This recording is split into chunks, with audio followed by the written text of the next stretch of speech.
హైడ్రా ఏర్పాటుపై హైకోర్టులో పిటిషన్ దాఖలైంది. హైడ్రాను రద్దు చేయాలని కోరుతూ లక్ష్మి అనే మహిళ పిటిషన్ దాఖలు చేశారు. హైడ్రాను ఏర్పాటు చేస్తూ ప్రభుత్వం తీసుకొచ్చిన జీవో 99ను రాజ్యాంగ విరుద్ధమన్నారు.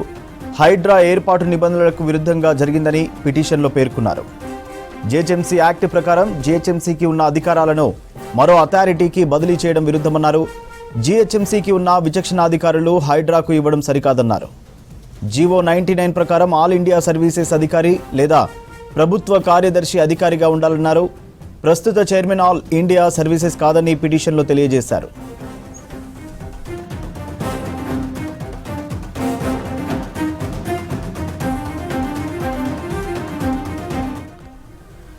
హైడ్రా ఏర్పాటుపై హైకోర్టులో పిటిషన్ దాఖలైంది.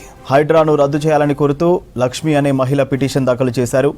హైడ్రాను ఏర్పాటు చేస్తూ ప్రభుత్వం తీసుకొచ్చిన జీవో 99ను రాజ్యాంగ విరుద్ధమన్నారు. హైడ్రా ఏర్పాటు నిబంధనలకు విరుద్ధంగా జరిగిందని పిటిషన్లో పేర్కొన్నారు. జీహెచ్ఎంసీ యాక్ట్ ప్రకారం జీహెచ్ఎంసీకి ఉన్న అధికారాలను మరో అథారిటీకి బదిలీ చేయడం విరుద్ధమన్నారు. జీహెచ్ఎంసీకి ఉన్న విచక్షణాధికారులు హైడ్రాకు ఇవ్వడం సరికాదన్నారు. జీవో 99 ప్రకారం ఆల్ ఇండియా సర్వీసెస్ అధికారి లేదా ప్రభుత్వ కార్యదర్శి అధికారిగా ఉండాలన్నారు. ఇక ప్రస్తుత చైర్మన్ ఆల్ ఇండియా సర్వీసెస్ కాదని పిటిషన్లో తెలియజేశారు.